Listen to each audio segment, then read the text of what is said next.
ബംഗാളിലെ മുസ്ലിങ്ങൾ ബംഗ്ലാദേശി നുഴഞ്ഞുകയറ്റക്കാരാണ്. അവരൊക്കെ അന്യായമായി വോട്ടർ പട്ടികയിൽ കയറിക്കൂടിയിരിക്കുകയാണ്. അവന്മാരൊക്കെ ഒഴിവാക്കണം. ഇതാണ് ഇതിലൊരു ഇവരുടെ അടിസ്ഥാനപരമായിട്ടുള്ള നയം എന്ന് പറയുന്നത്. അപ്പോൾ അതെങ്ങനെയെങ്കിലും നടപ്പിലാക്കാൻ വേണ്ടിയാണ് അവർ ശ്രമിച്ചത്. അതിനെതിരെ ഒരുപക്ഷെ ഇന്ത്യയിൽ എവിടെയും കാണാത്ത തരത്തിലുള്ള വലിയ തോതിലുള്ള പ്രതിരോധം തൃണമൂൽ കോൺഗ്രസിൻ്റെ നേതൃത്വത്തിൽ, മമതാ ബാനർജിയുടെ നേതൃത്വത്തിൽ ബംഗാളിൽ സ്വീകരിച്ചു. ആ പ്രതിരോധം എന്ന് പറയുന്നത് നമ്മളെ കൺവെൻഷണലായിട്ടുള്ള പൊളിറ്റിക്കൽ പാർട്ടീസ് നടന്ന പ്രതിരോധം മാതിരിയായിരുന്നില്ല.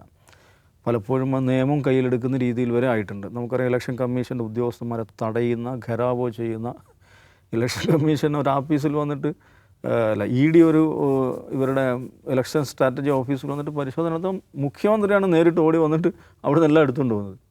എന്ന് പറഞ്ഞാൽ ഇവരോട് നമ്മുടെ സാധാരണ മട്ടിലുള്ള രാഷ്ട്രീയ പ്രതിരോധം അല്ല, നമുക്കിന്ന് വൈകുന്നേരം ഒരു ധർണ നടത്തിക്കളയാം, മറ്റന്നാളൊരു സെമിനാർ നടത്തിക്കളയാം എന്ന മട്ടിലല്ല. തെരുവിൽ ജനങ്ങളെ അണിനിരത്തി, മുഖ്യമന്ത്രി തന്നെ നേരിട്ട് തെരുവിലിറങ്ങി വന്ന് ജനങ്ങളെ അണിനിരത്തി പ്രതിരോധിക്കുന്ന കാഴ്ചയാണ് നമ്മൾ കണ്ടത്.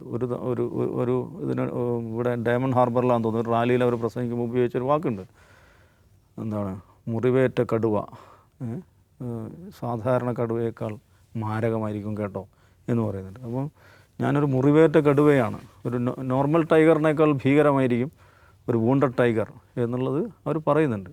എന്ന് പറഞ്ഞാൽ അവർ കൊടുക്കുന്ന സന്ദേശം അജിംസ് പറഞ്ഞ ഈ ബംഗാളി അസ്മിത എന്ന് പറയുന്ന ബംഗാളികൾ, നമ്മുടെ ബംഗാളി സ്വത്വത്തെ ഡൽഹിയിൽ നിന്നുള്ള ഈ ഗോസായിമാർ അവരാക്രമിക്കുകയാണ്, തകർക്കുകയാണ്,